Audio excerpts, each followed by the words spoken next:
Estamos muy orgullosos y muy emocionados de estar iniciando la celebración, la conmemoración, diría yo más bien, de los 130 años de la Escuela de Artes, que fue antes la Escuela de Bellas Artes y hoy en día la Escuela de Artes Plásticas y Visuales.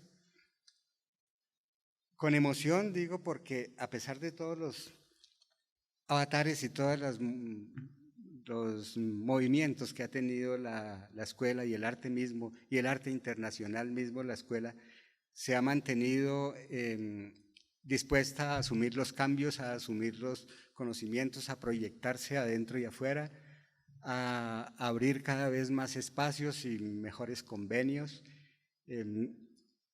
Creo que hemos tenido una oportunidad de pasar durante el siglo y ya los conferencistas nos podrán ampliar un poquito más sobre todo esto y precisamente ese es el evento con el cual iniciamos hoy, de dar una mirada más o menos panorámica de lo que ha sido el desarrollo del arte en Colombia en los últimos 130 años, por lo menos en ese sentido. La primera charla muy afortunada del maestro Miguel Huertas se hizo antes de ayer en la noche en el Museo Nacional, en donde él también nos recordaba cuál era todo ese sentido y ese sentir de lo que se entiende como academia desde los años anteriores a 1886 y cómo esas influencias provienen de la Europa central, particularmente de Francia. Es así como esta escuela se conformó un poco por decreto y por un proyecto de nación. Mire, yo no voy a hacer una exposición, una ponencia, pero sí un repaso muy somero, además como un poco por anticipar lo que se viene durante el año en las celebraciones sucesivas. Entonces, hemos venido siendo influenciados por distintas épocas del desarrollo de las artes como es natural y como el mundo mismo lo sintió. En algún momento la abstracción irrumpió y el expresionismo irrumpió y el informalismo y hoy en día los nuevos medios y el video y el arte conceptual y el arte mediático. La escuela creo que ha sido muy consecuente con todos estos movimientos y con todos estos avatares, ¿no? Yo quisiera hacer notar también que celebramos que a partir de la Escuela de Artes Plásticas o la Escuela de Bellas Artes en su momento, derivaron otros programas que hoy en día son vigentes en la universidad, como por ejemplo diseño gráfico, tal como diseño industrial derivó un poco de arquitectura, por la inquietud de un grupo de profesores, lo mismo por inquietud de algún grupo de profesores de artes plásticas derivó diseño gráfico y después se conformó el componente de fotografía y así han surgido las maestrías y la maestría en educación y la propia maestría en artes plásticas y se ha expandido la escuela a pesar de las dificultades que ha tenido a lo largo de la historia de estos 130 años. Mencionar también que las dificultades políticas por las cuales ha pasado el país y por supuesto la universidad no puede ser ajena a ella y la escuela tampoco puede ser ajena a ella, se ha mantenido, se ha expandido, se ha fortalecido. Contamos, hay que decirlo, con una, en estos momentos, con un apoyo muy ecuánime de parte de las directivas, en particular de las directivas de la facultad y la decanatura que tenemos actualmente. Creemos que se está manejando con mucha equidad el tratamiento de los diferentes programas. Mencionar también, creo yo, que sea pertinente que la gran mayoría de las escuelas que se conformaron en otras universidades como la ASAP, Academia Superior de Artes de Bogotá, como la Facultad de Artes de la Tadeo Lozano, de los Andes, en la Javeriana, en muchos, tenemos la presencia de muchos profesores egresados de la escuela nuestra.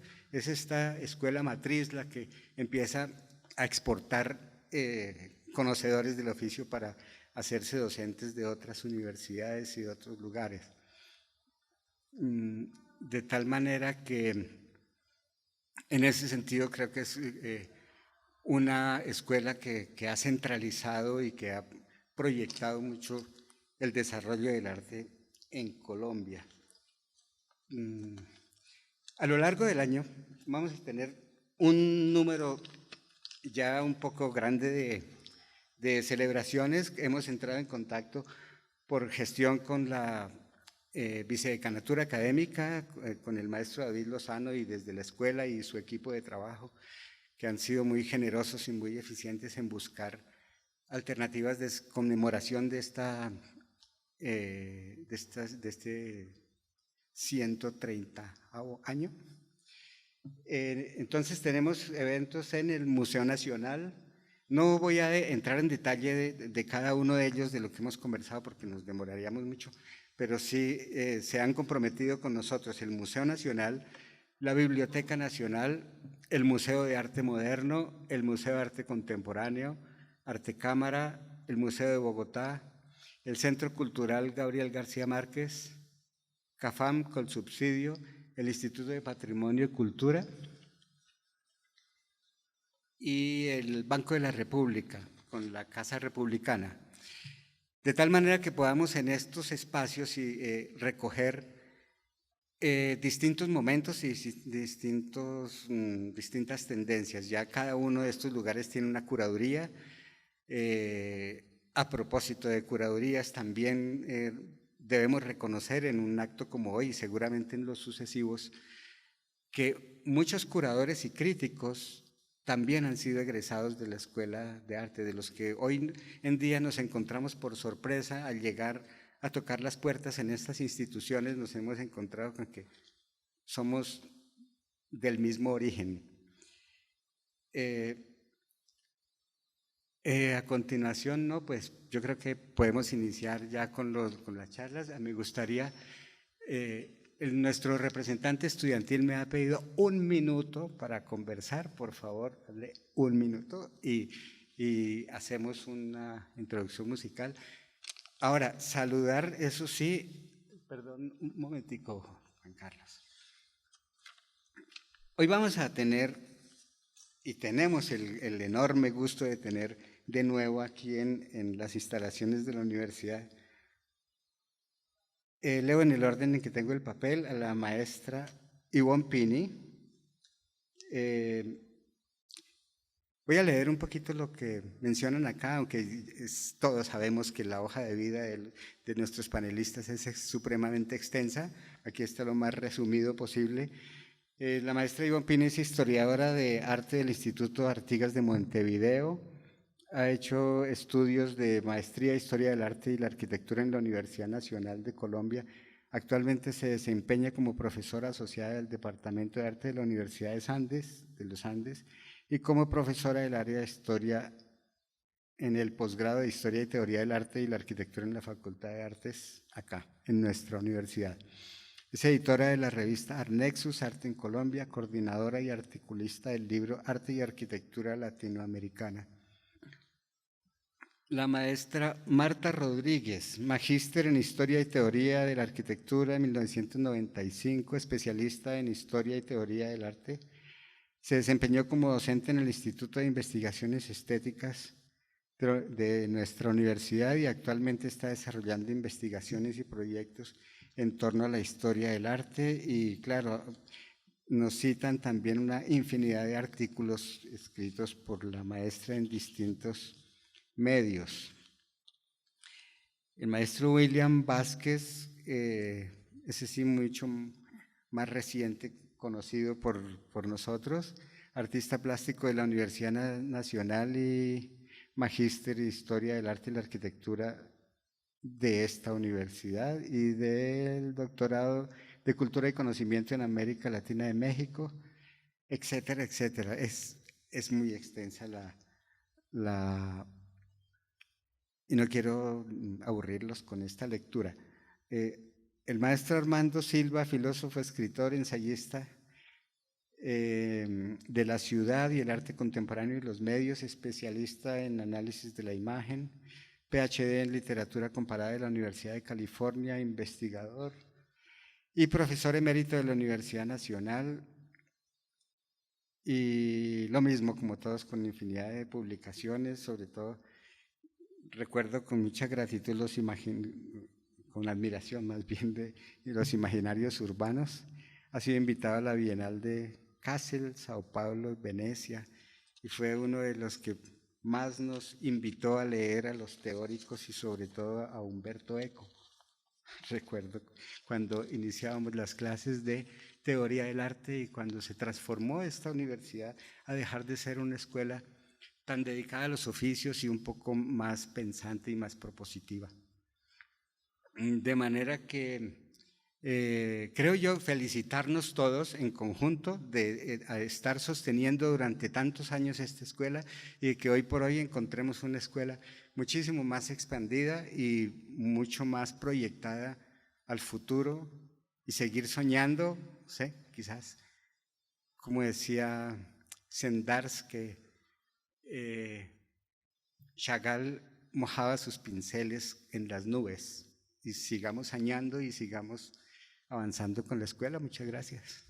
Muy buenas noches a todos.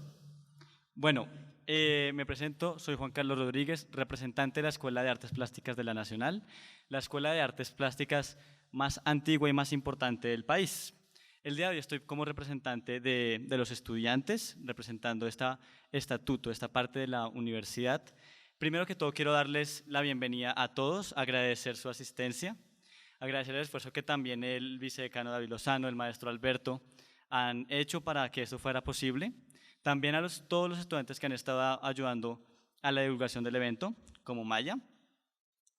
Y quisiera agradecer también la presencia de los representantes de la Universidad, de la Universidad de Bellas Artes de Cartagena, Fabián Rengifo, de la Universidad de la Santo Tomás, Felipe Melo, que nos acompañan y apoyan este evento, al igual que la presencia del grupo de trabajo Avanza UN, dirigido por Sara Abril, que también nos acompaña el día de hoy y es la representante del Consejo Superior Universitario.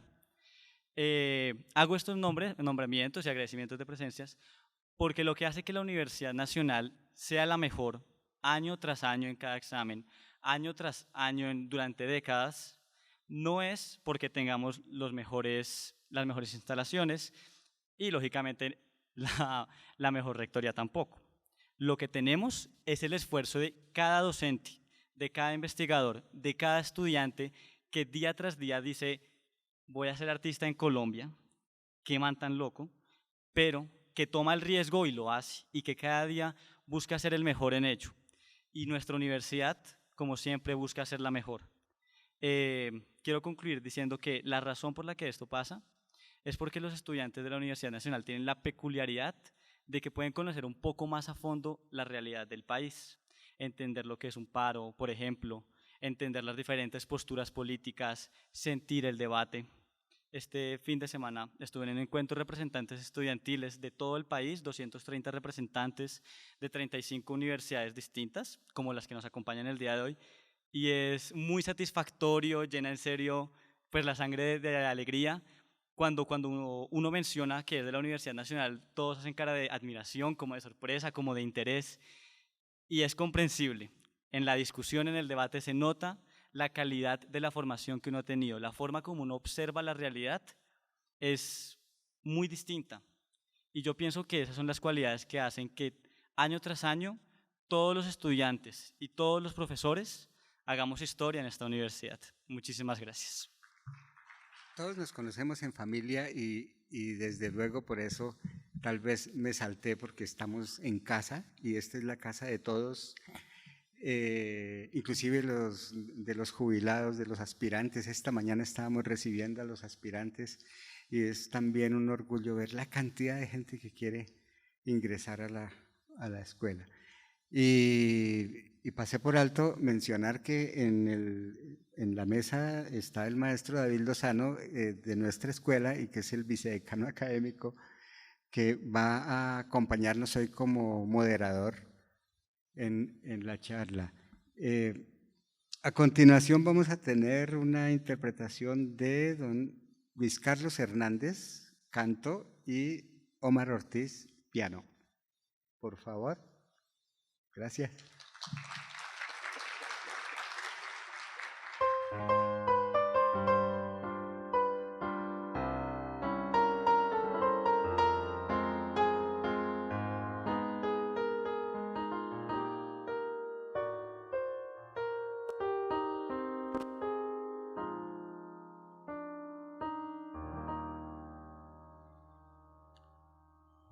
Acaricia mi ensueño el suave murmullo de tu suspirar.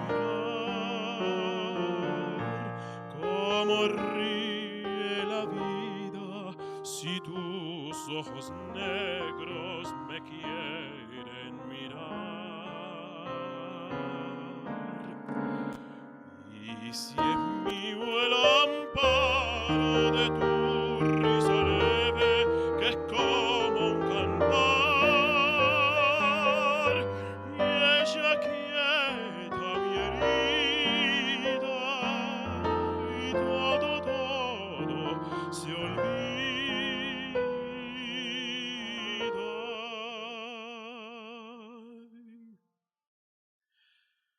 El día que me quieras,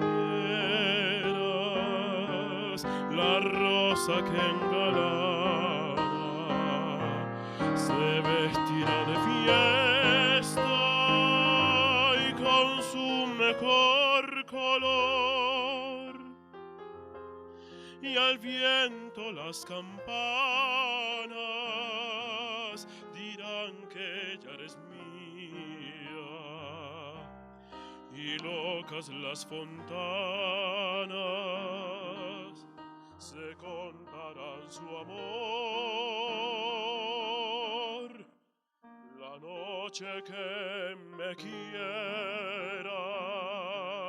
desde el azul del cielo, las estrellas celosas nos mirarán pasar, y un rayo misterioso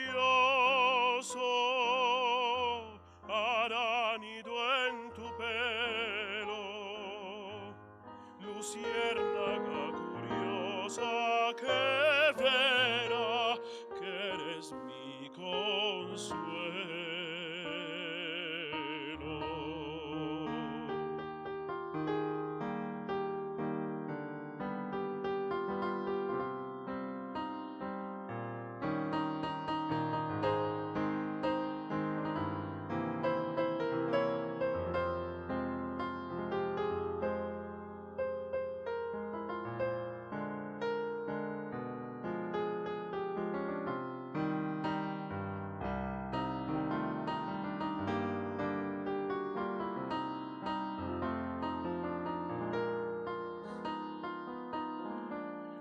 La noche que me quieras, desde el azul del cielo, las estrellas celosas nos mirarán pasar, y un rayo misterioso hará nido en tu pelo, luciérnaga curiosa que verá que eres mi consuelo.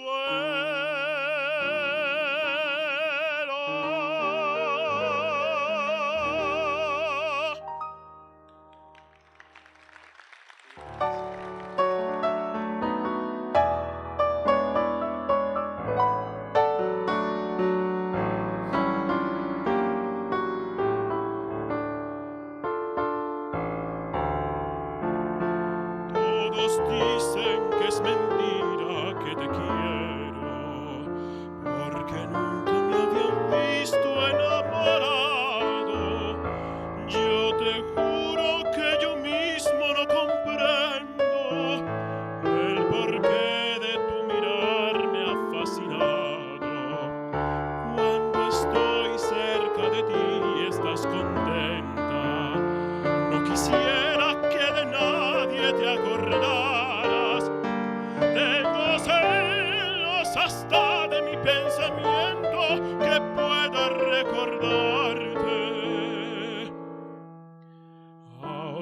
persona amada.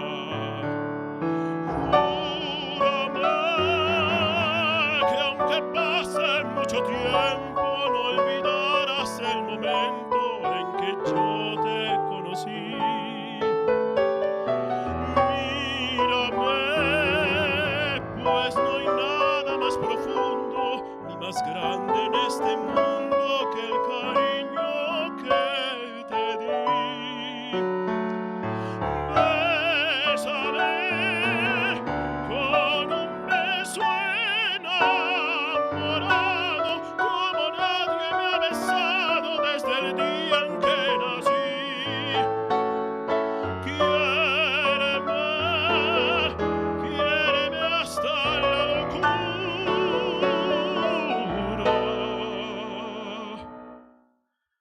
y así sabrás la amargura que estoy sufriendo por ti.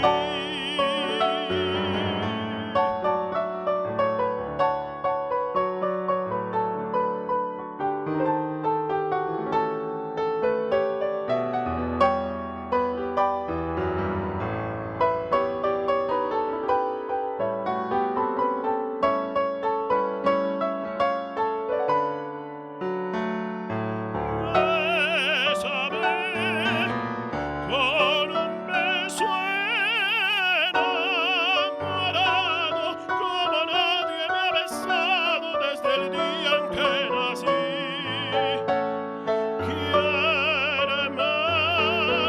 Quiéreme hasta la locura,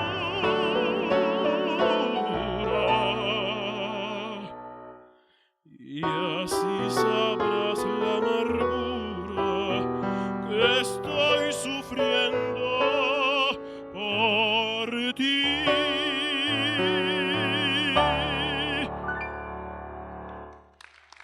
Muchas gracias.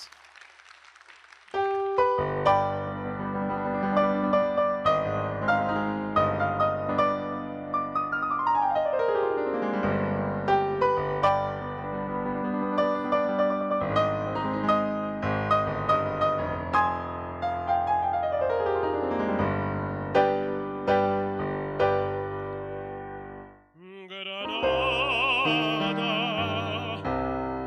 tierra soñada por mí, mi cantar se vuelve gitano cuando es para ti. Mi cantar hecho de fantasía, mi cantar flor de melancolía, que yo te vengo a dar.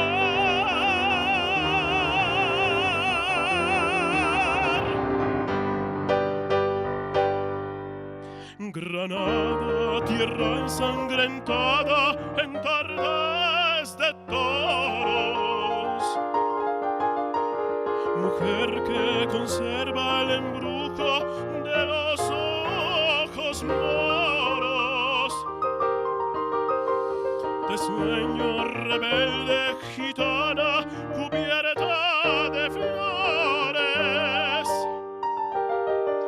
y beso tu boca de grana, jugosa manzana que me habla de amores.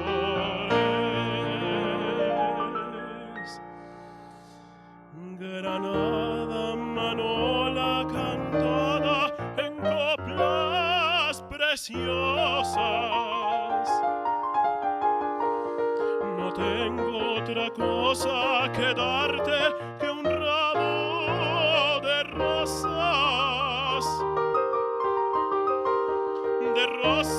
de suave fragancia que le dieran marco a la Virgen morena. Granada, tu tierra está llena de lindas mujeres, de sangre y de sol.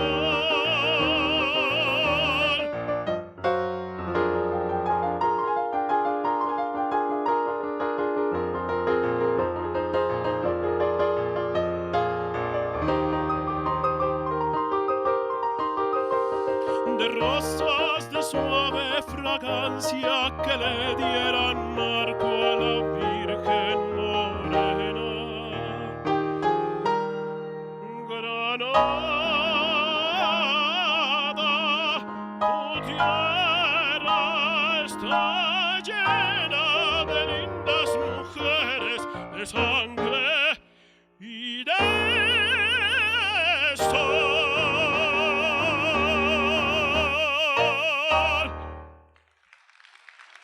Muchas gracias. Buenas noches. Quiero agradecer su presencia, agradecer la presencia del señor decano, Carlos Naranjo, que nos está acompañando, y de todos los profesores visitantes que en la noche de hoy se suman a un acto conmemorativo inicial de una serie de eventos que se programan desde este día, desde abril de este año hasta abril del año entrante. Entonces queremos invitarlos desde la decanatura y desde la escuela a que estén muy atentos a la página de la universidad para que estén informados de todos y cada uno de estos eventos en los cuales esperamos su participación de una manera directa, no solamente a través de las exposiciones y de las convocatorias que se hacen para cada una de ellas, sino de los talleres. Después de esto, me complace enormemente, para mí es un honor presidir esta mesa, ser la persona que en este momento va a moderar y tratar de encauzar la conversación. Vamos a tratar en algún momento que las preguntas del público puedan responderse, no serán muchas, precisamente por lo avanzado de la noche. Quiero agradecer obviamente en primera instancia a los panelistas que hoy nos están acompañando. Son 4 grandes personalidades, profesores de nuestra universidad, de nuestra facultad, que su vida académica ha girado en torno precisamente al desarrollo de las artes en la universidad, en la facultad, por supuesto, y en el país.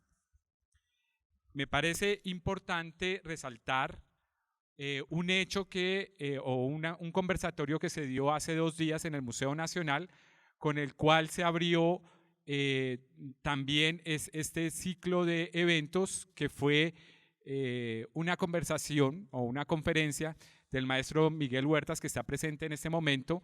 Creo que nunca había entendido yo la importancia de la escuela, siempre lo he tenido presente en mi corazón, pero no tanto como en mi cabeza, como a través de la conferencia que el maestro Huertas hizo en su momento. Y los invito a que la consulten porque va a estar colgada dentro de la página de la facultad. Voy a nombrar un pequeño párrafo de esa conferencia para dar precisamente continuidad a la charla en esta mesa con los panelistas que tenemos en el día de hoy. Entonces, ese pequeño párrafo dice así: la construcción de un discurso de nación exige instituciones que den nombre, forma e ideales, que construyan sus mitos de origen y la vinculen al concierto internacional dignamente. Después de varios episodios, correspondió finalmente al régimen de la regeneración fundar en 1886 una escuela de bellas artes que contribuyera al proyecto civilizatorio, aportando la belleza, virtud y buen gusto. Con esta fundación se inició en Colombia la profesionalización de la actividad artística, la modernidad del campo y la vinculación de las artes con la historia patria. Esto lo dijo Miguel Huertas como inicio y también como invitación a la charla que duró más de 2 horas en el Museo Nacional y que tuvo un muy buen auditorio. Yo creo que, y es la preparación que tuvimos con los panelistas, recordar algunas preguntas que si del todo no se responden, sí quiero una figura interesante que se dio el jueves pasado en esta misma mesa, donde estuvieron 4 profesores de la Escuela de Arquitectura también dando inicio a los 80 años de la escuela, y alguien habló, creo que fue el profesor Ramírez, que dijo que íbamos a tratar de hablar un poco con una visión como lo haría un dron. Y quiero decir que no hay más imagen que esta, la del dron, para poder hablar de 130 años de historia. Y lo otro es también la imagen que ustedes tienen en la postal, en esa postal que si no la tienen, espero que la reclamen al final de la conferencia, que es una fotografía de larga duración. O sea, la exposición de la fotografía es un proceso de larga duración, es de un profesor nuestro, de Guillermo Santos. Es una imagen bastante reveladora. Esta larga duración habla de una temporalidad en que se hace la imagen, pero también en la dermis misma del edificio podemos ver una serie de gestos, de rasgos, de trazas del tiempo sobre el propio edificio. Esta noción de temporalidad creo que es preciso mencionarla porque es el eje articulador de lo que hoy vamos a intentar hacer. Las preguntas o premisas que vamos a intentar responder con los panelistas son las siguientes. ¿Por qué el Estado colombiano decide crear la Escuela de Bellas Artes? Y en esto, la relación del Estado y la formación de los artistas. La segunda, ¿cómo la creación de la Escuela de Bellas Artes contribuyó al principio civilizatorio? Otra, ¿qué tipo de arte se ha producido en estos 130 años? Una más, del ámbito de las artes al ámbito universitario y su relación con la profesionalización del artista.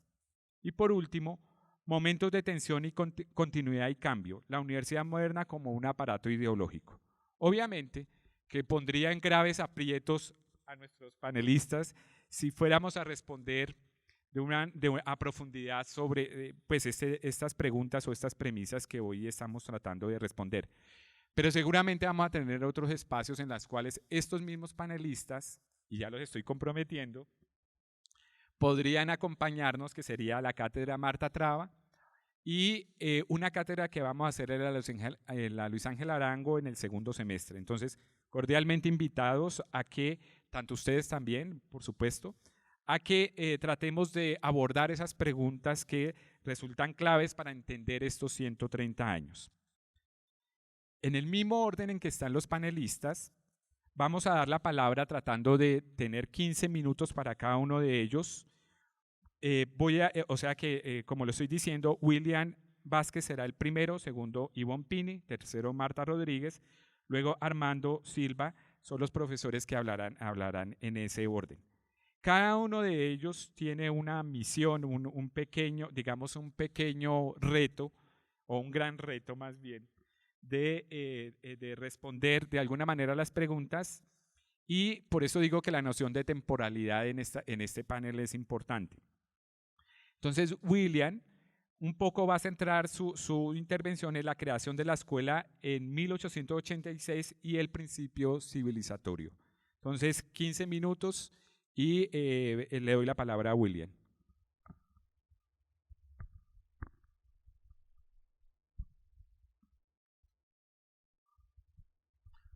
Bueno, buenas tardes a todos.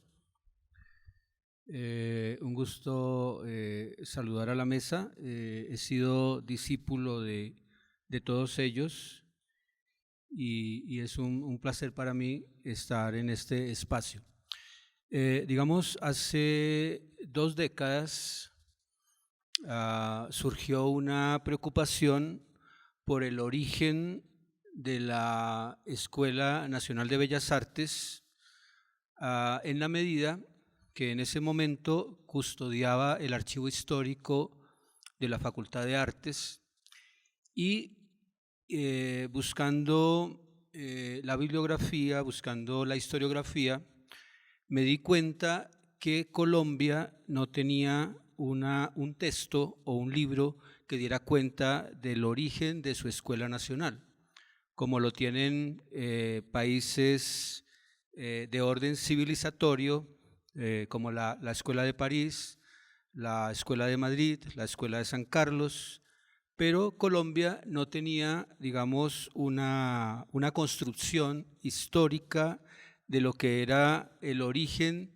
de la enseñanza moderna del arte en Colombia. No estoy diciendo enseñanza del arte moderno, estoy diciendo una enseñanza moderna del arte que es lo que genera la Escuela Nacional de Bellas Artes. Este es el primer logotipo, a un año de fundados, es la invitación para el primer año, y aparece una preocupación de qué es la Escuela Nacional de Bellas Artes, qué hay dentro de ese lugar que no había sido explorado, no había sido trabajado, y me voy a permitir hablar durante un corto tiempo sobre los hallazgos que en ese momento hice, en la mayoría del tiempo siendo el secretario académico de la facultad. Y el hecho de ser secretario implicaba probar la existencia de la escuela, porque había algo extraño, era que había una ambigüedad, había una cuestión de que no se sabía cómo era ese origen, y me dedico, entre comillas, a certificar dicha existencia. En la siguiente imagen empieza a aparecer el problema moderno de la enseñanza, donde caben preguntas que no son del orden colonial, no son del orden de la enseñanza entre maestros y discípulos, sino que empieza a aparecer el problema del arte como conocimiento y el problema de la escuela como el problema de la transmisión del conocimiento del arte. Y son problemas concretos y nuevos que durante la colonia no se daban, pero que en un mundo de construcción moderna ya empieza a darse. En la siguiente imagen está deliberadamente hecho para no ser leída, para no distraernos, pero es básicamente una revisión que hice sobre 27 instituciones que tienen que ver con la enseñanza del arte en el siglo XIX, 12 de ellas asociadas a las artes y oficios y 17 asociadas a las bellas artes. Y hay un momento de corte en el gráfico, cuando hay una gran acumulación de instituciones educativas, y es el momento en que todas ellas se condensan en una sola agrupación. Todas esas instituciones se convierten en la Escuela Nacional de Bellas Artes. En esa medida, yo comprendo la escuela como un negocio que hace el gran Alberto Urdaneta, que cada día lo admiro más, que en tan corto tiempo hizo semejante tarea antes de fallecer en 1887.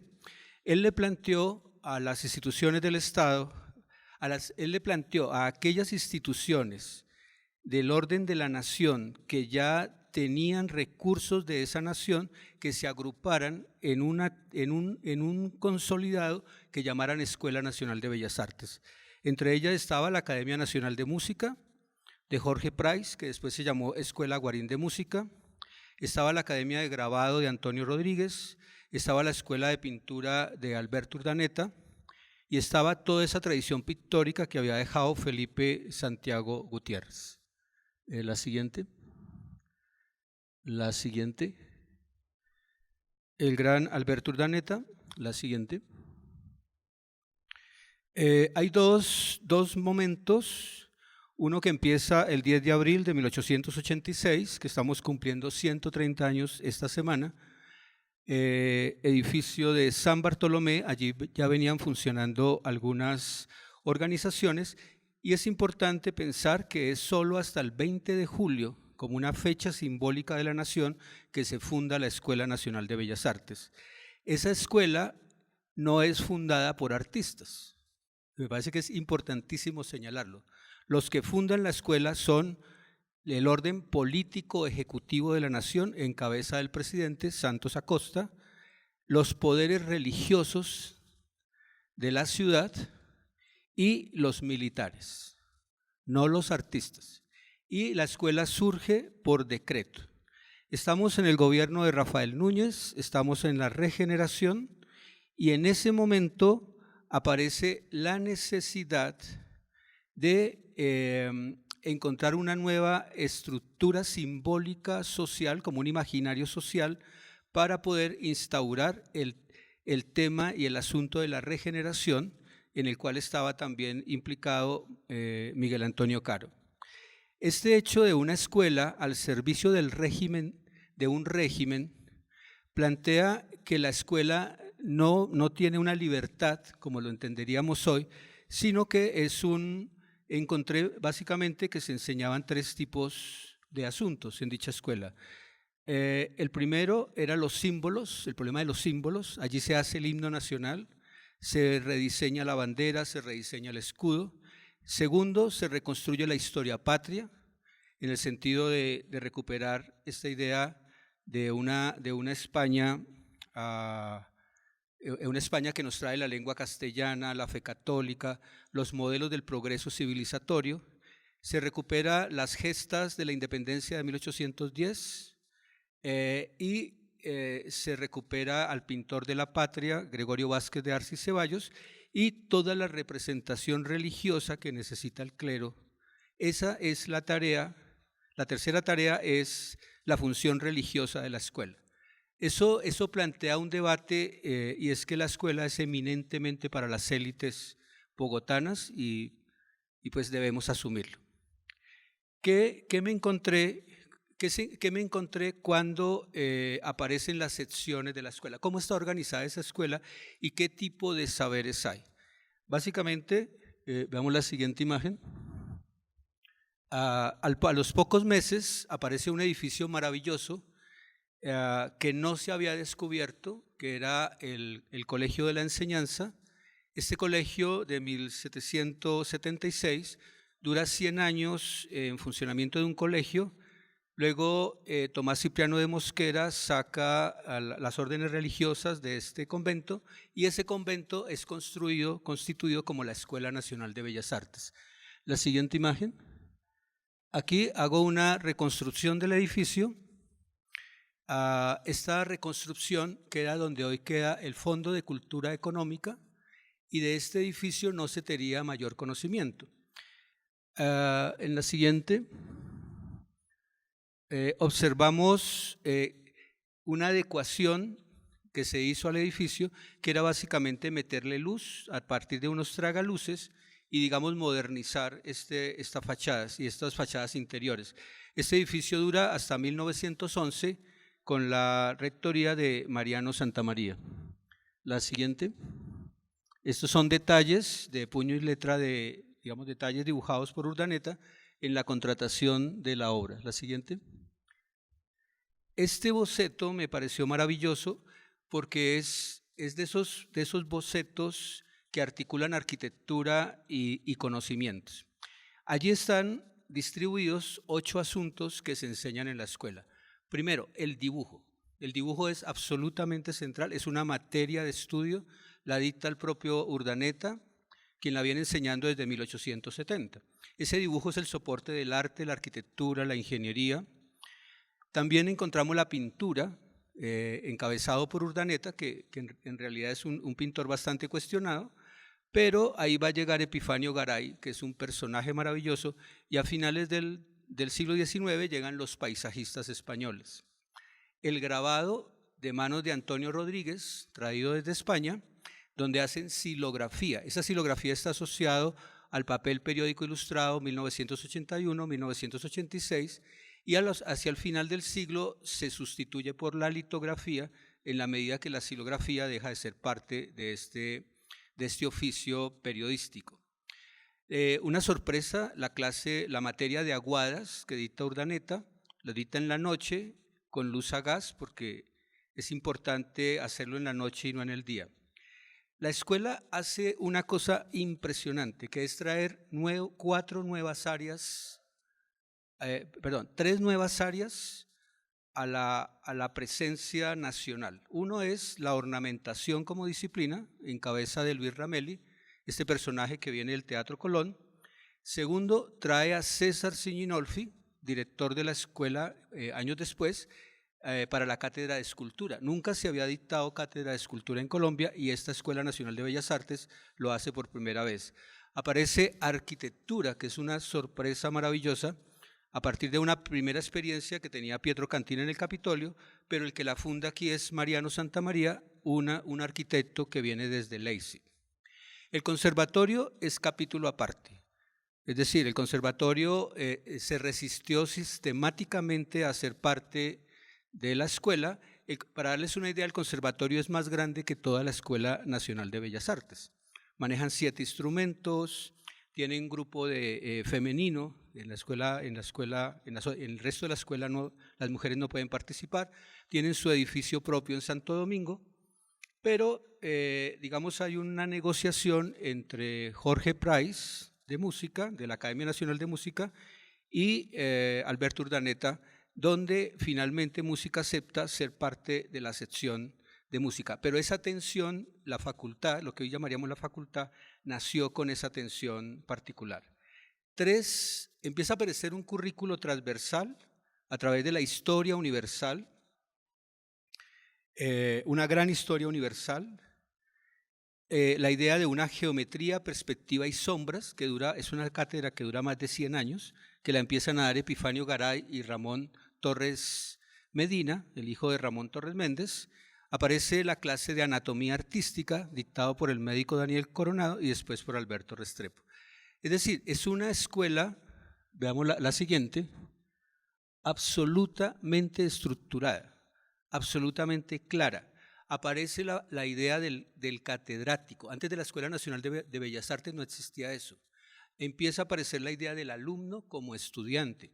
Eso no existía antes. Aparece la idea de currículo, aparece la titulación por la Universidad Nacional. Un hecho que me llama mucho la atención es el hecho de que Bogotá hubiese escogido las bellas artes como modelo de enseñanza de las artes. Resulta que la Universidad Nacional en 1867 abrió la Escuela de Artes y Oficios.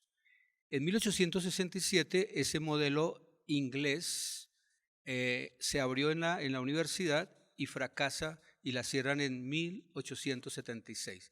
En 20 años se cambia el modelo de artes y oficios por el de bellas artes. Ese modelo no lo cambió Antioquia y no lo cambió Bucaramanga. Ellos se convirtieron en la Facultad de Minas en Medellín y se convirtieron en la Universidad Industrial de Santander.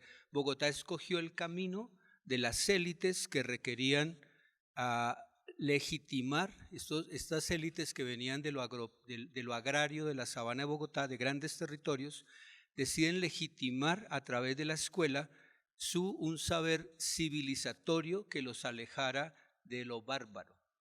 Y la escuela tiene ese principio de conocimiento de lo culto, para ese momento de lo sabio.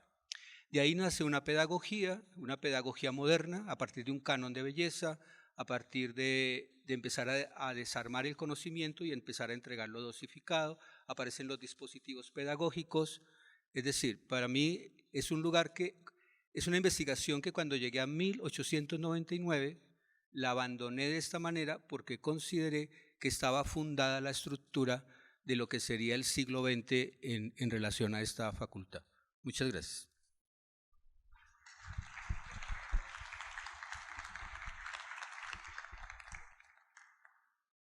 Estábamos hablando aquí en voz baja con la maestra Ivonne, antes de que hablara William, claro, con el respeto, que la tarea que desarrollaría Ivonne es muy larga y que vamos a traer, digamos, este recuento por diferentes momentos emblemáticos, digamos, por los que ha atravesado la escuela, que no han sido armónicos nunca, que han sido siempre momentos de tensión, de cambio. Todos los cambios que se han procurado en la escuela han generado una serie de reacciones, incluso que la errancia de la Escuela de Bellas Artes por Bogotá habla precisamente de una especie de resistencia a llegar a este mismo campus hasta el año 1965 que llega. Esa errancia, digamos, es una especie de resistencia a entrar dentro de esas formas que se han establecido. La maestra Ivonne va a ir hasta los años 50 y un hecho trascendental, digamos, marca esos años 50 del cual ella nos contará. Buenas noches. Efectivamente, es muy difícil en este conversatorio hacer algo más que señalamientos, ¿sí?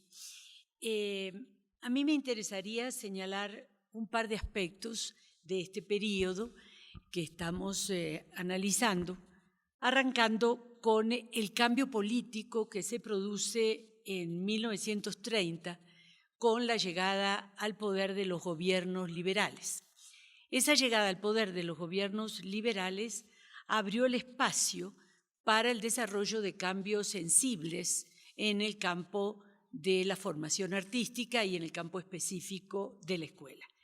No nos olvidemos que López Pumarejo, cuando visita México en 1934, viene admirado de México, ¿sí? Y hace dos comentarios que son pertinentes para lo que va a ser el desarrollo de la escuela. Uno, cito textualmente: durante mi estancia en México, sin duda alguna, lo más útil para mí ha sido el contacto directo, tan reconfortante, con el vigoroso espíritu de la Revolución Mexicana, que os aseguro trataré de extender a Colombia dentro del programa que espero realizar en mi patria durante mi gobierno. Uno de los aspectos, junto a esa admiración por lo que estaba sucediendo en México, es algo que David señalaba citando a Miguel Huertas. Efectivamente, toda la construcción de la idea de nación y demás viene muy ligada, lo señalaba antes William, a ese concepto o a esa preocupación por la formación de una escuela que generara esa idea de un arte nacional. Y López Pumarejo reivindica el hecho de que, termino la cita, la revolución ha logrado descubrir en la mano del indígena un instinto artístico que renueva la grandeza de su pasado. Entonces, ese movimiento denominado la Revolución en Marcha de López Pumarejo tuvo como un componente central hacer una reforma educativa. Y sin duda, dos de sus más grandes creaciones fueron la Universidad Nacional y la Escuela Normal Superior. El objetivo, al mirar las propuestas y los programas que se empiezan a plantear, era consolidar un proyecto pedagógico que cuestionara el modelo conservador que se heredaba del siglo XIX.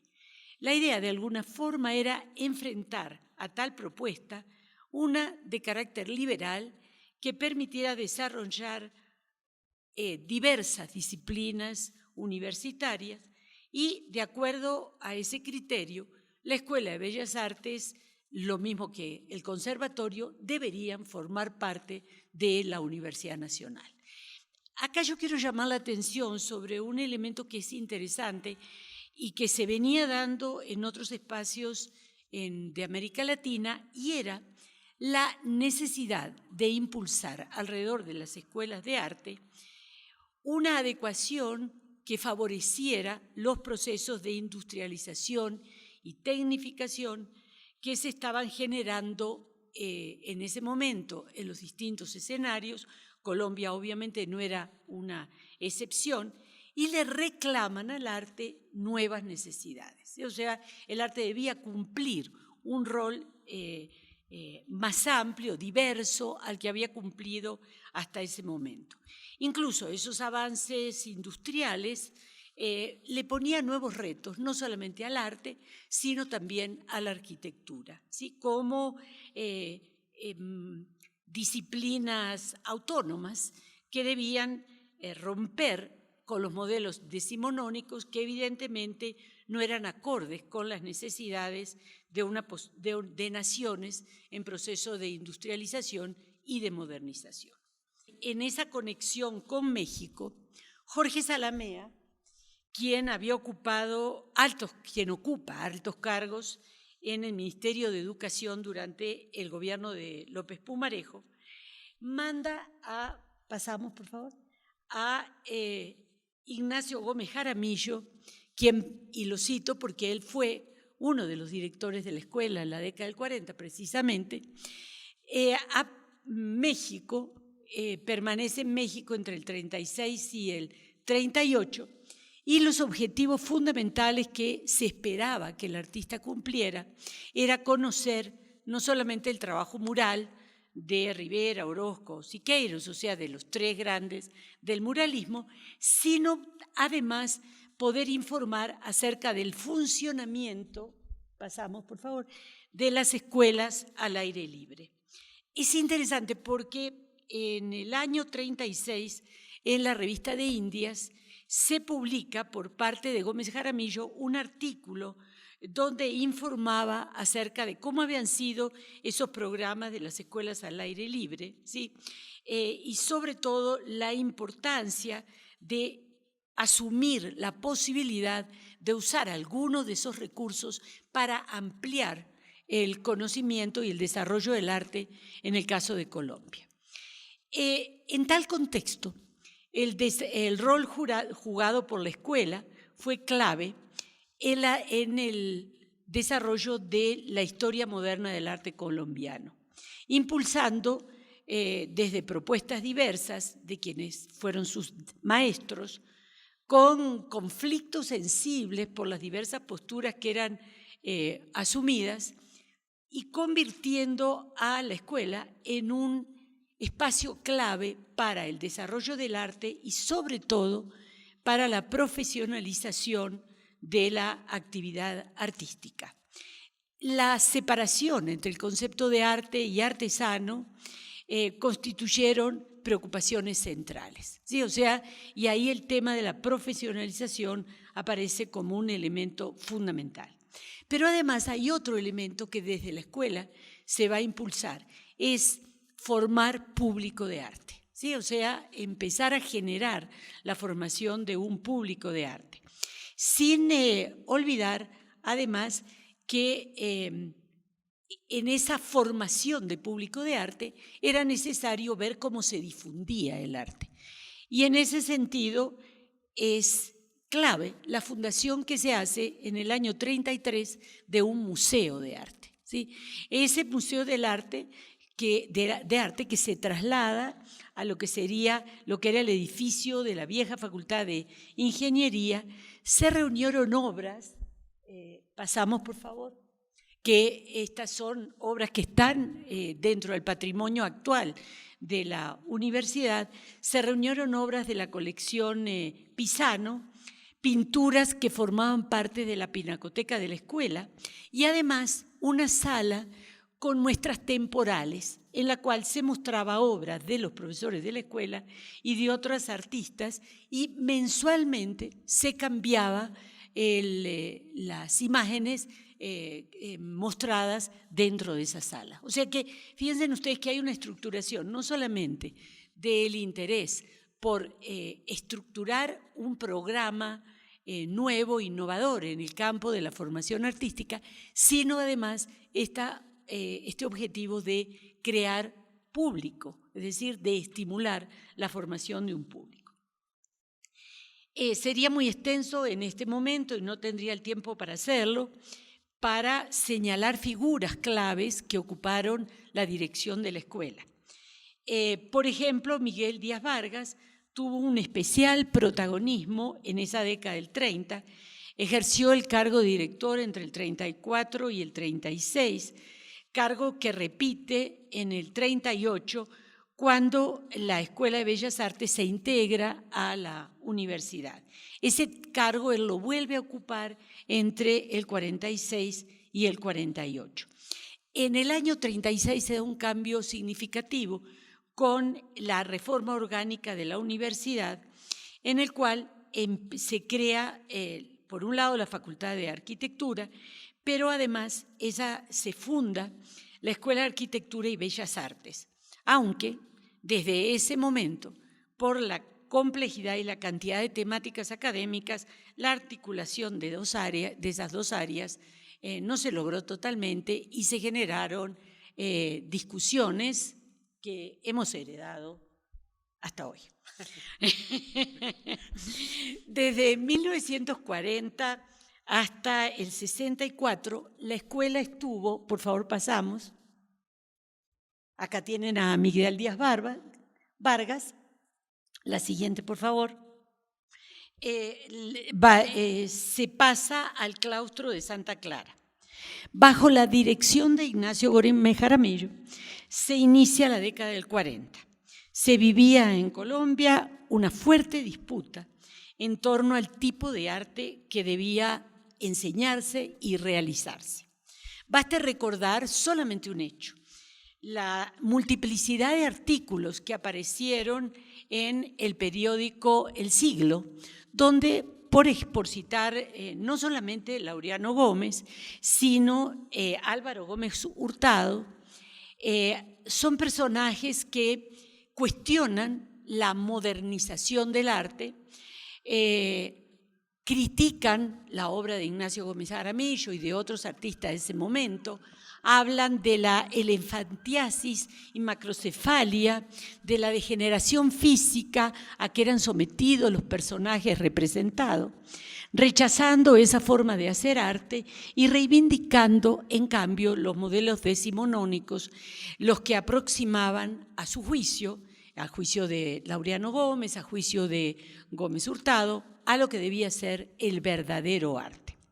Otro de los directores de la escuela en esa misma década fue Luis Alberto Acuña, quien en muchos de los textos que escribe en ese momento definía claramente el conflicto de tendencias existentes entre lo que él llamaba, lo cito, una tendencia artística tradicional basada en lo bonito, lo fácilmente comprensible, y la nueva que apelaba al vigor, a la voluntad creativa. Cierro la cita. La década del 40, en estos saltos que estoy haciendo, se cerró con la llegada de uno de los directores más jóvenes que tuvo la escuela, que fue Alejandro Begón, quien reformó los programas que estaban establecidos desde 1936. Creo que vale la pena esta cita que hace Obregón en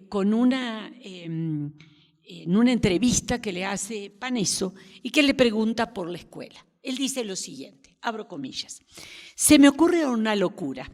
Alipio Jaramillo, Gómez Jaramillo, Julio Abril, Marco Espina, Grau y yo nos tomamos la Escuela de Bellas Artes como un golpe de estado. Le sacamos la firma a los 150 muchachos que en ese momento eran alumnos y que querían un cambio. Y con ella nos fuimos donde el profesor López de Mesa. Nos quedó mirando y dijo, con esta carta no tengo nada que hacer. Recuerden ustedes que López de Mesa era el rector en ese momento de la universidad. Entonces, con esa maldad del tipo, dijo: ¿y cuál es el más joven? Grau me llevaba unos meses a mí. Entonces, nos miramos y yo resulté el más joven. Entonces, ahí mismo me nombró director de la escuela y comencé a meterme en vainas, pues voté a todo el mundo y había que zafarse de la academia porque todo era muy académico.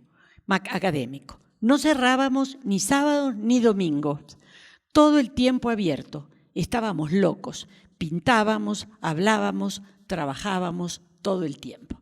Me parece muy interesante esto porque, como señalaba al comienzo David, realmente si algo ha caracterizado la escuela es la multiplicidad de cambios, de modificaciones, de cambios de programa, de figuras que centralizan la dirección de la escuela, de los profesores que aparecen allí.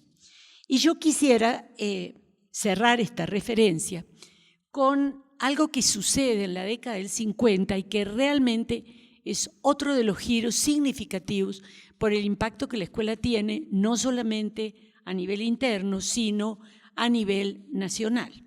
Y fue la fundación de los talleres de gráfica, ¿sí? Es decir, regresa en la década del 50 Luz Ángel Regifo, quien había vivido en México una serie de años, había trabajado con la gente del taller de gráfica popular, y entonces llega y funda los talleres de grabado, que luego se van a enriquecer enormemente con el aporte que grabadores de la talla de Rendón, Regifo, Luis Paz, Nirma Zárate, Giagrandi, todos ellos le van a hacer, ¿verdad? Pero son figuras que aparecen más hacia la década del 60. En el 50 se abre esto. Yo tuve oportunidad, y con esto cierro la referencia, de entrevistar al maestro Rengifo. Y él me contaba 2 anécdotas. Una, él dice que cuando llega, manda un grabado, un aguafuerte, al Salón Nacional. Él después ganará un premio con hambre y una mención tendrá en el mismo momento a Negallo en el salón. Pero cuando él llega, todavía el grabado no aparecía como una de las técnicas del salón. O sea, el salón se premiaba con básicamente 3 técnicas. Se premiaba con pintura, escultura y dibujo. Entonces, que él mandó esto y entonces llega al salón y ve que le habían puesto plumilla al grabado. Entonces él se acerca a la persona que estaba organizando el salón y le dice, mire, acá hay un error, esto es un grabado, y sabes que esta gente no tiene idea. Y el maestro me dice, yo me di cuenta que él tampoco tenía idea, ¿no? Y puso plumilla porque le pareció como técnica lo más parecido a lo que en ese momento se estaba realizando. Y entonces se abre un espacio clave porque realmente, como lo decía anteriormente William, el grabado tuvo una importancia fundamental al comienzo de la escuela, pero luego hay como una especie de receso con respecto a la gráfica que se abre y se profundiza sin ninguna duda en la década del 50 y 60. Muchas gracias.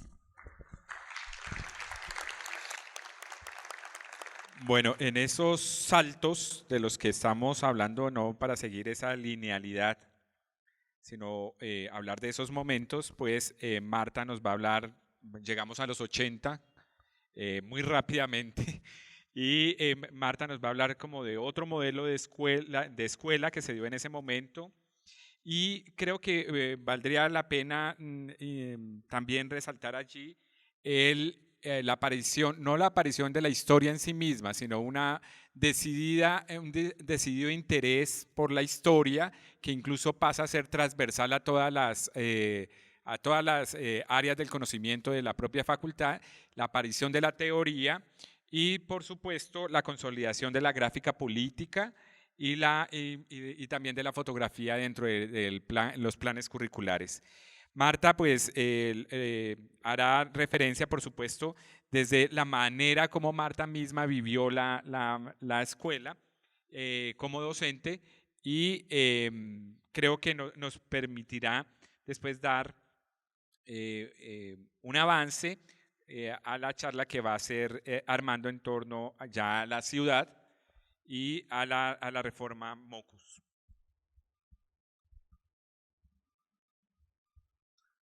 Bueno, yo les voy a hablar de la reforma de los años 80 y escogí ese tema porque fue el momento en el que yo ingresé como profesora a la Universidad Nacional.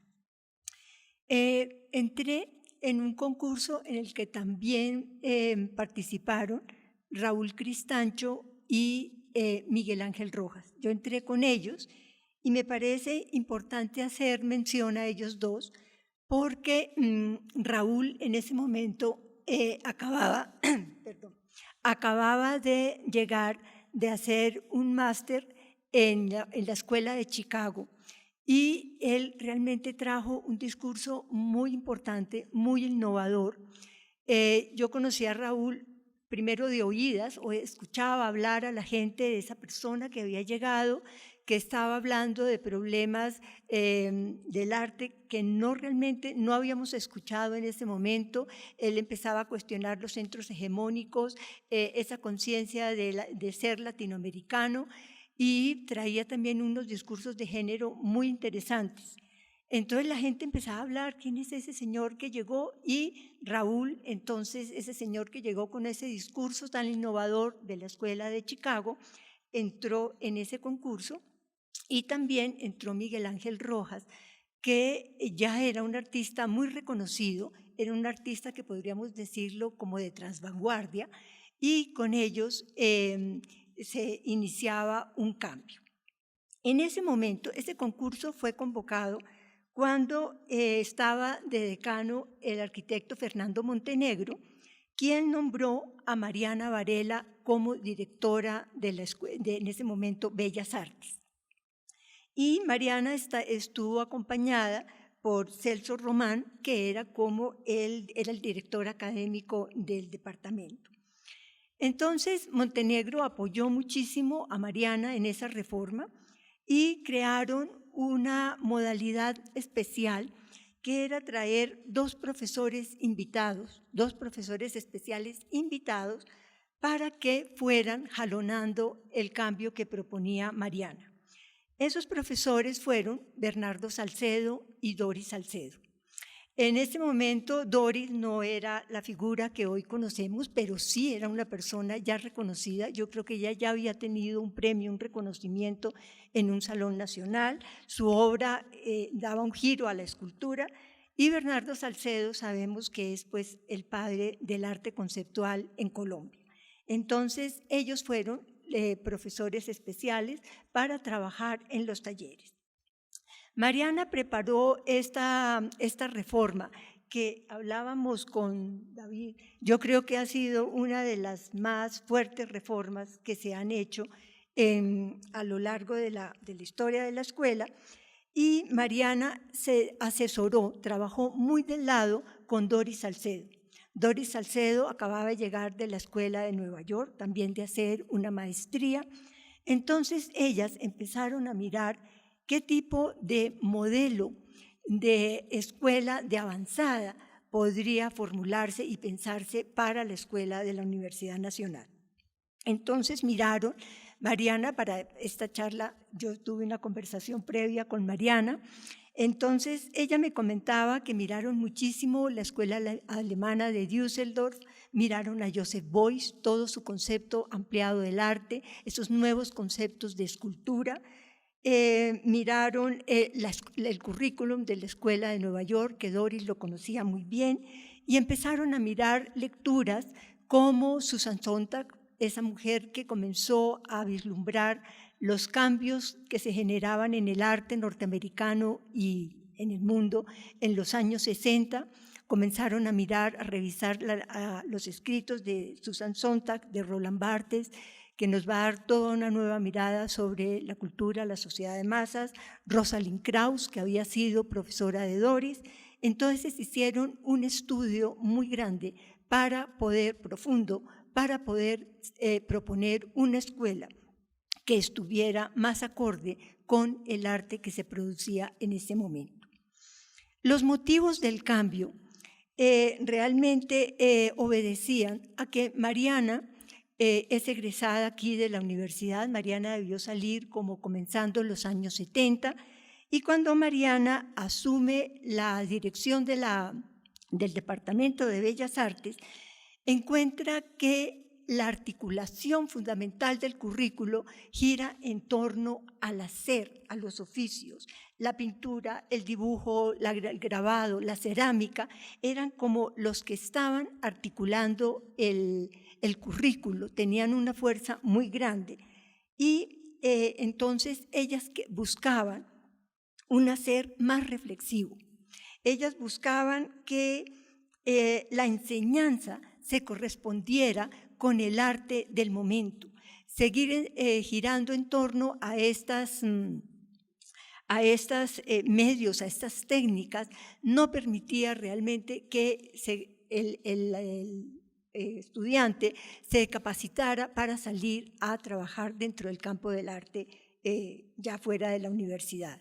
Y bien sabemos que realmente desde los años 60, en Estados Unidos, en Europa, el arte pop, el arte conceptual tienen un cambio muy grande, y aquí en Colombia también. Pienso que personas como Bernardo Salcedo, Beatriz González, Santiago Cárdenas, Álvaro Barrios, estaban abriendo ya campos a un arte diferente. Entonces, muy conscientes de esa necesidad de cambiar ese currículo, entonces empezaron a plantear el nuevo. Fue un cambio muy difícil. Hubo resistencia de muchísimos profesores, muchos lo apoyaron, vieron la necesidad de hacer ese cambio, pero muchos tal vez lo vieron como un ataque a sus propios cursos. Fue difícil. Yo recuerdo que estando yo en clase, de pronto irrumpía un grupo de estudiantes arengando a los que estaban. Yo dictaba cursos en los primeros semestres, diciéndoles, miren, a ustedes los van a engañar, ustedes van a dejar de ver una serie de materias. Me acuerdo uno que protestaba porque no iban a volver a ver vitrales, ustedes van a dejar de aprender a dibujar. Bueno, no se entendía el cambio.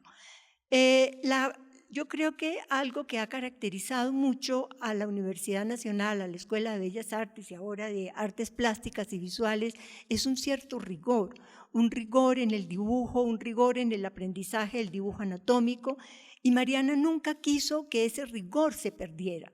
Lo que Mariana buscaba era que hubiera un hacer más reflexivo, que no solamente se articularan los conocimientos en base a la técnica, sino que hubiera una implementación teórica fuerte. Revisando con Mariana, encontramos realmente como 6 frentes que fueron los que se transformaron con esa reforma de los años 80. Uno de los grandes cambios fueron los talleres experimentales. Antes los talleres giraban en torno a pintura 1, pintura 2, y se iba gradualmente dando más conocimientos, y entonces Mariana pensaba que no se debería de seguir girando en torno a las técnicas, sino que los talleres deberían tener un carácter más experimental y deberían girar en torno a problemas, como el espacio, la materia, el cuerpo. Entonces, generar problemas y tener lecturas en esos talleres, y la idea era que esas clases, como el dibujo, la pintura, alimentaran en el momento en que el estudiante requiriera de esos medios, los utilizara. Pero una de las ideas era que los medios deberían estar más acordes con las intenciones del estudiante, con lo que él quisiera manifestar, y no imponer esas técnicas. Entonces, uno de esos grandes cambios fueron los talleres experimentales.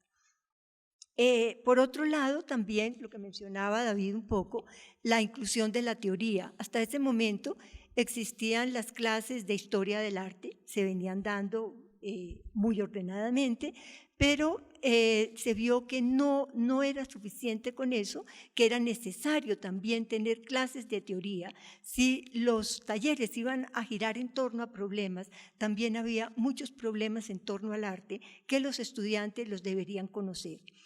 Entonces, aquí viene un cambio interesante. Por ejemplo, entra a la planta de Bellas Artes, entra un filósofo como el profesor Jorge Hernán Toro, y un poco más adelante, creo que vinculada desde el comienzo al Instituto de Investigaciones Estéticas, llega otra filósofa, Amparo Vega, que llegaba de hacer sus estudios en la Sorbona, y ella entra a dar esas clases de teoría.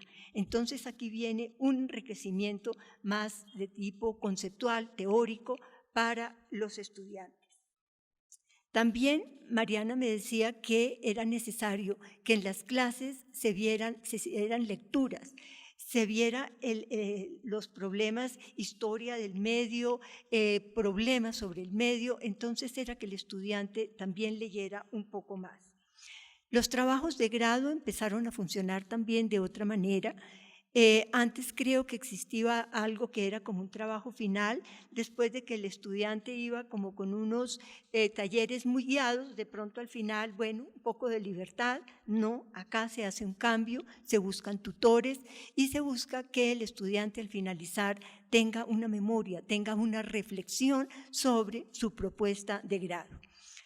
Años más adelante, eso sí, ya cuando entra Gustavo Zalamea, le va a dar un giro muy importante a estos trabajos de grado. Va a hacer unas exposiciones que yo creo que todos las recordamos, muy importantes. Se convirtieron esos trabajos de grado, gracias a Gustavo, en una puesta en escena muy interesante, muy bien hecha. Por otro lado, la fotografía también entró a ser parte de esta asignatura, pero una fotografía pensando cuál es su relación con el cine, su relación con las artes. Entonces también hay un cambio en esa asignatura. Y por otra parte, también estuvo la renovación de los salones Cano. Yo recuerdo los salones de esa época. Doris trabajó duramente en esos salones Cano, Y yo recuerdo, para ese momento yo ya hacía reseñas para Arnexus y le comenté a Ivonne el deseo de reseñar algunos salones. Era una calidad que seguramente la sigue teniendo, eran de gran calidad, y recuerdo a una estudiante de Doris que hizo un trabajo realmente conmovedor.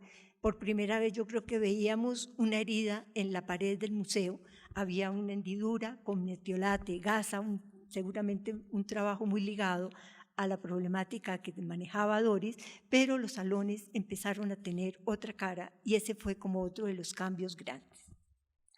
Y ya para terminar, yo quisiera como compartir un recuerdo que tengo de la primera reunión a la que asistí cuando Mariana convocó a los profesores para explicar cómo serían esos nuevos talleres. Entonces recuerdo estar en el segundo piso de Bellas Artes y Mariana empezó a hablar de un taller experimental que era el taller 1, que lo planeaba como taller 1, y en ese espacio, a través de las palabras de Mariana, empecé a visualizar un espacio, esos talleres tan maravillosos que hay acá de Bellas Artes, con esas paredes redondas, sus ventanas, y entonces en ese taller del que hablaba Mariana no había caballetes, no había mesas, tampoco había buriles, ni pinceles, ni lápices. En ese espacio lo que estaba era un grupo de estudiantes, un profesor, que a través de sus gestos, de sus movimientos, iban dinamizando el espacio y los estudiantes iban adquiriendo conciencia del espacio a través de sus cuerpos y del espacio. Era como una relación, tomar conciencia del espacio y del cuerpo. A mí me pareció maravillosa esa visión, no la entendía mucho. Yo venía como de pensar los talleres con caballetes, mesas y pinceles, pero me pareció maravillosa esa descripción de Mariana, pero era un poco confusa porque el profesor que la iba a dictar tenía un nombre rarísimo, nunca lo entendí. Ese profesor no era artista, estaba adscrito al conservatorio, pero tampoco era músico.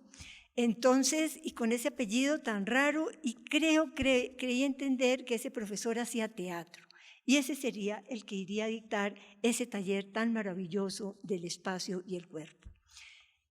Un poco más adelante, un par de años o un año más adelante, trabajando en un taller experimental con María Elena Bernal, ella llamó a ese profesor de nombre tan raro que lo conocía bastante bien, yo no muy bien, y ese profesor hizo unas anotaciones muy interesantes en el taller.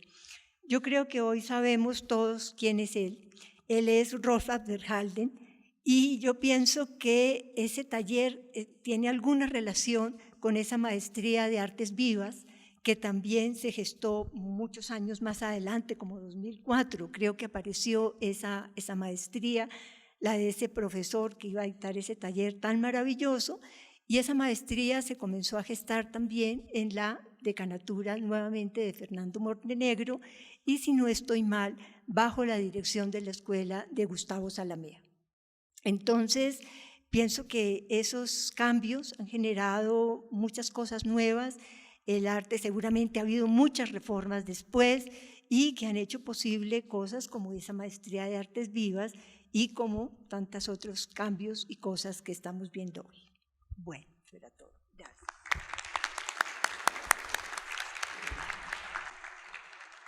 Bueno, muchas gracias. Por último, Armando va a hablarnos del entorno urbano, de la semiótica, de la reforma Mocos, un poquito haciendo referencia más como marco que como adentrarse en él, y la integralidad del currículum a partir de los contextos.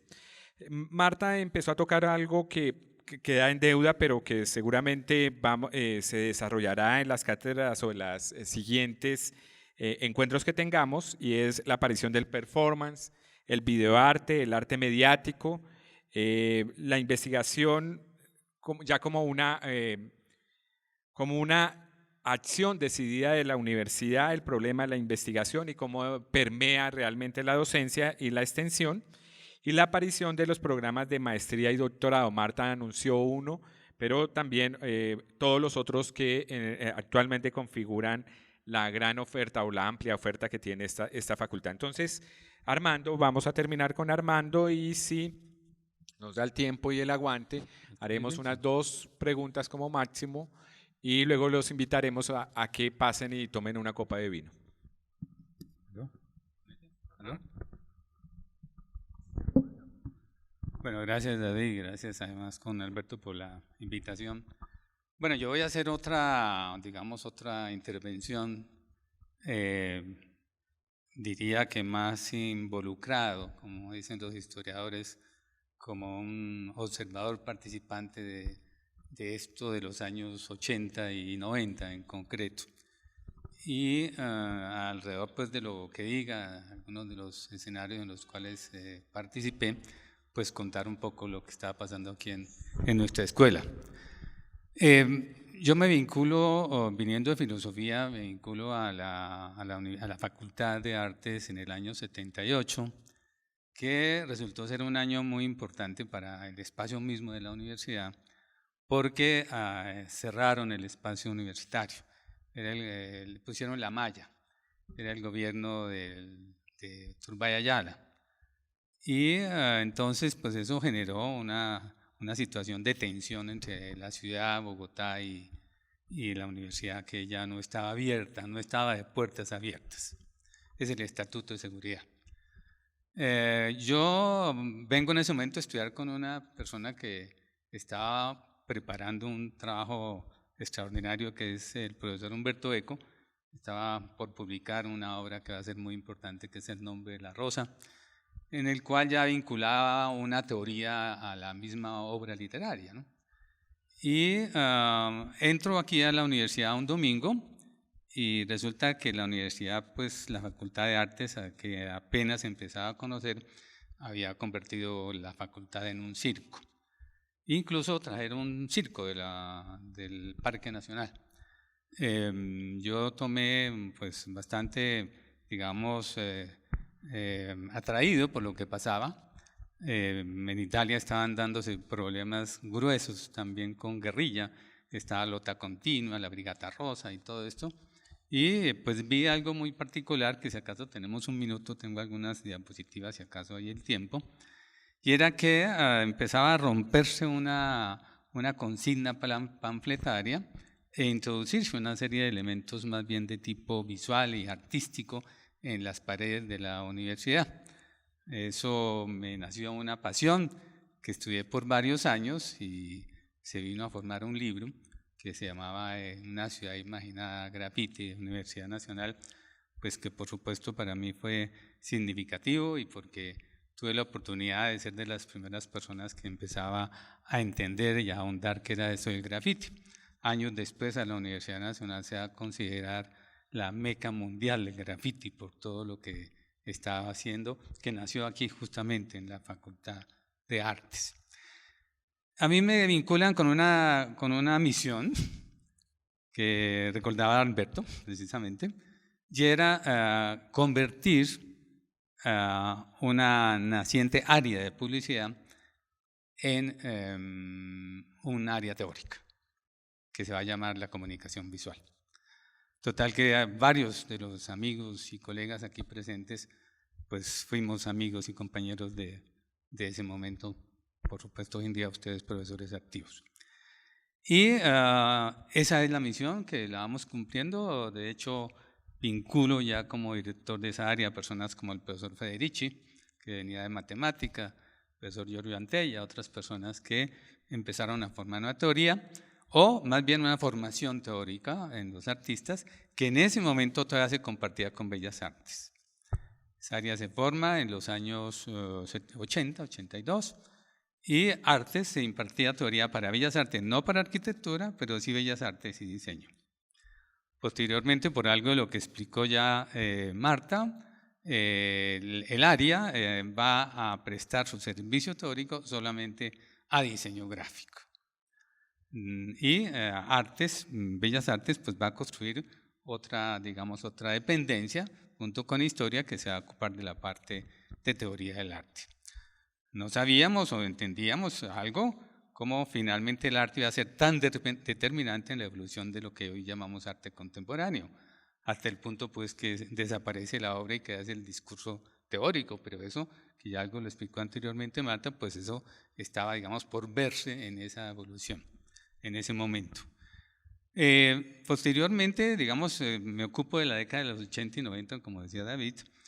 Posteriormente, entonces, de la Facultad de Arte empieza a generarse algo que es muy importante, que es la Escuela de Cine. De aquí nació, de nosotros, de la Escuela de Diseño. Yo mismo participé en la redacción del proyecto. Ya hoy en día ha producido personas bastante significativas, como el caso de Ciro Guerra, que ahora se ha puesto pues muy al día, pero eso salió aquí de la facultad. Y en los años más adelante tenemos la posibilidad con un grupo de organizar algo que se llama el Centro de Medios Audiovisuales, que es el CEMAF, que lo manejaba Artes, pero curiosamente quedaba en Medicina. El Centro de Medios Audiovisuales había que ir a Medicina para que prestaran a uno las diapositivas, incluso hoy traje diapositivas, y algunas personas me decían, ¿pero qué es esto, no? Pues obviamente, pues otro me dijo, ¡uy, qué rico ese ruidito, ¿no? El ruidito de las diapositivas. Bueno, allí creamos grandes archivos de muchas cosas de lo que está pasando acá y en la ciudad, como decía David. Ahí comenzó una dimensión de trabajo que era, por supuesto, estudiar la ciudad en la cual estamos viviendo, principalmente, o sea, Bogotá. Los años 80, posteriormente ya en la década de los 90, viene Mocos como rector y una persona tan icónica, iconoclástica como Mocos, crea la Reforma Mocos y genera una serie de contextos. Tuve la oportunidad de participar en el primer contexto que se llamaba el pensamiento visual contemporáneo, que no sé si todavía esté, pero por lo menos todavía existe, gracias. Y pues en ese curso pues se siguió ahondando en el tema de lo visual.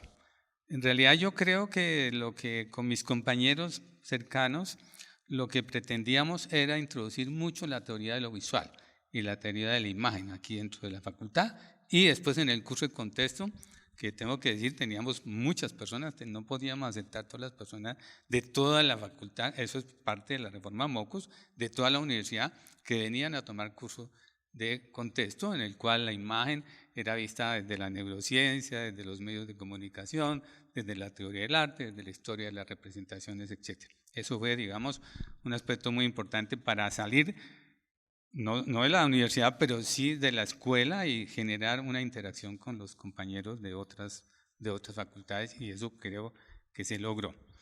Más adelante, entonces, tengo la oportunidad de salir. Siempre estaré eternamente agradecido con la Universidad Nacional por todas las posibilidades que me dio de formación.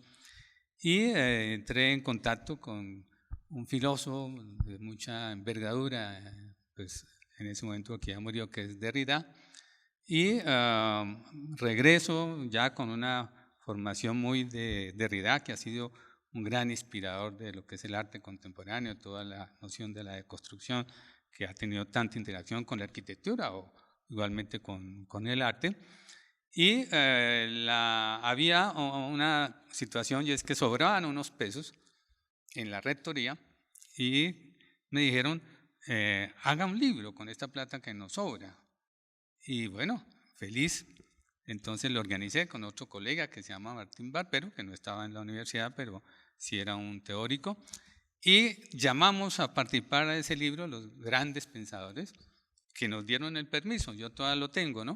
El mismo Derrida, Lyotard, bueno, Humberto Eco, Christian Metz, Mukarovsky, y formamos un libro de teoría de la comunicación, el arte y el diseño, que por fortuna tuvo muy buena divulgación y creó, digamos, un paradigma también en términos de cómo se estaba formando esa teoría de la comunicación, que era una teoría que prestaba de la sociología, del arte, de la antropología, y ahora era al contrario, una disciplina que recogía las otras disciplinas, formándose ella misma como una transdisciplinaria.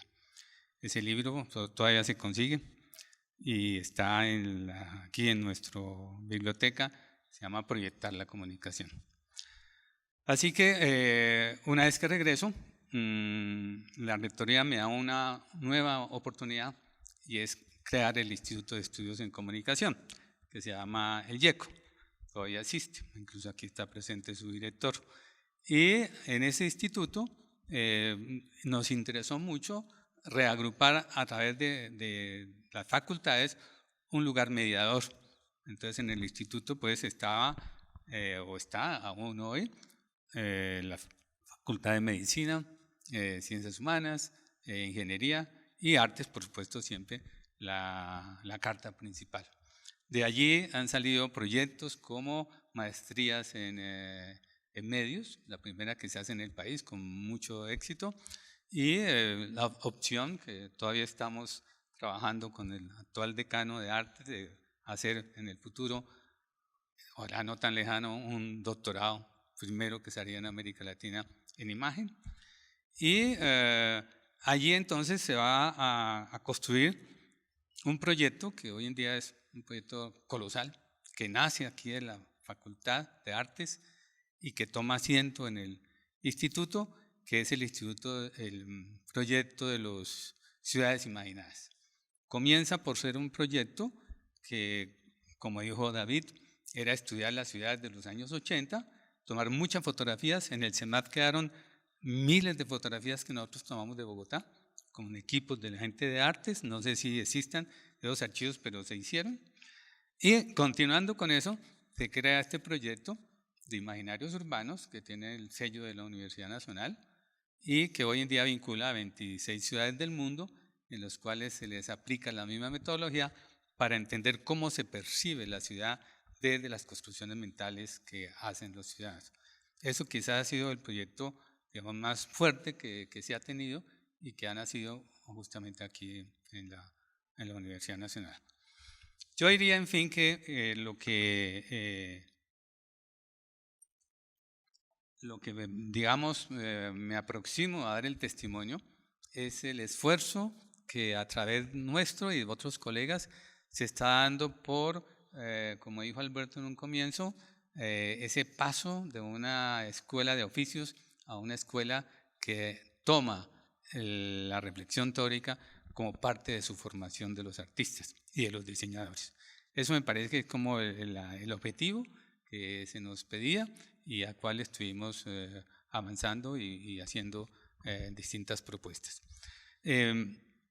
Me parece que la situación que, mirándola retrospectivamente, esta situación que ha habido de tensión entre arte y arquitectura, entre diseño y artes, es algo que se da y se vive, y sin embargo también productivo, porque por supuesto se han generado distintas discursividades y esta es una de esas que yo les estoy mencionando. Sí, como tengo unos minutos, todavía unos poquitos minutos, quisiera mostrarles sencillamente como testimonio para un poco relajarnos lo que vi yo cuando yo regresé a Colombia en el año 78 y las paredes de la universidad pues estaban marcadas.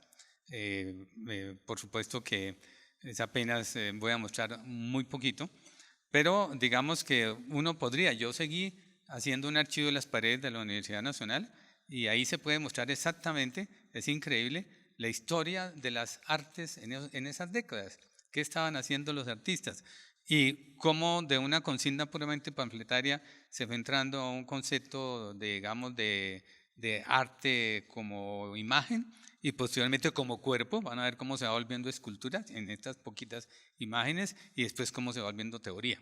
Digamos que yo casi que podría hacer de la historia de las paredes de la Universidad Nacional la presencia de qué están haciendo los artistas y cómo lo van consignando. Esto es una cosa apenas de unos 2 minutos, pero sencillamente para que ustedes vean un poco el escenario que estaba produciendo en ese momento. Pues imaginen ustedes manchar al camarada Lenin, eso es un oprobio, pero eso ya es un concepto de intervención en un objeto, ¿no? Que más adelante se va a entender, pero esto estaba ocurriendo exactamente en 1978, que van a manchar al camarada Lenin, ¿sí?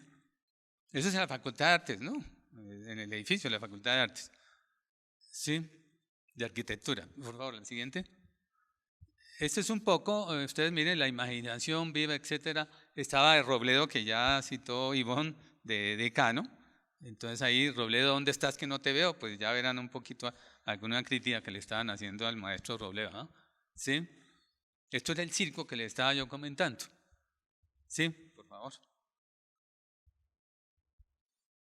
Pues son partes de expresión de lo que veía en el año 78, ¿sí? Igualmente. Esto, pues imagínate, el de lo más panfletario que podía existir, fuera Chinos de Vietnam, Juco. Pero bueno, junto a eso, mire, empieza a introducirse una serie de cambios aquí en las paredes de la universidad. Sigue, por favor.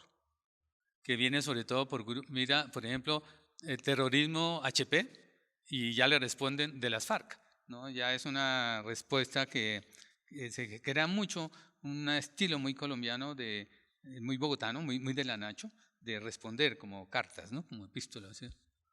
¿Sí? Esto ya es en el 79, que empiezan a hacerse fiestas en los espacios promovidos por Artes. Artes fue un factor aglutinador de la universidad para los desfiles que hacían en los años 78, 79, 80 y las tomas que se hicieron desde la Plaza Che. ¿Sí? Miren ustedes que se introduce la figura, esto ustedes dirán que es normal, pero lo que hoy se llama arte urbano, pero eso no era normal, esto lo introdujo la Universidad Nacional y la Facultad de Artes en concreto. ¿Sí? Se da una cosa que no sé si ustedes conozcan a Mafesol, y tenemos un artículo peleando por quién fue la ciudad que primero hizo el graffiti rock graffiti. Él dice que fue París en el 86 y yo digo que fue Bogotá en el 80. Hay un artículo sobre eso, peleándonos eso, puesto que en todo caso es la manera de introducir la música dentro del arte, ¿no? Fíjense ustedes todos los movimientos de vanguardia que ya empiezan a anunciarse desde los muros aquí de la universidad, ¿sí? Y esto es la chispa de la vida del M19, que ya introduce pues humor y ya es otro tipo, digamos, distinto al puramente panfletario, ¿sí? Bueno, arriba las putas, eso ya es, digamos, algo más celestial en este sentido digamos, de convocar a otros actores a que se expresen aquí en las paredes, ¿no? ¿Sí? Esto es lo que hoy en día es centro de casi que tienen residencia allí los institutos de investigación. De hecho, nosotros creamos aquí en la universidad la Asociación Nacional de Semiótica, después la Latinoamericana se creó aquí en la universidad y teníamos oficina allá, en lo que eran las residencias, que posteriormente se convierten en las oficinas de la rectoría y de la administración de la universidad. ¿Sí? Estos son los desfiles que programan la toma. En una época hubo varias tomas. La moda era la toma, tomarse la universidad, autotomarse la universidad, tomarse la iglesia la tercera, tomarse la carrera séptima, y ya interacción muy fuerte con la ciudad. ¿Sí? Estos ya, pues, aquí matan a un profesor, los grupos paramilitares ya de entonces, el profesor Alaba, y eso da motivo posteriormente a que cierren la universidad. ¿Sí? Bueno, esto ya es, fíjense ustedes, esa pelea entre el artista y el policía y el represor, ¿sí?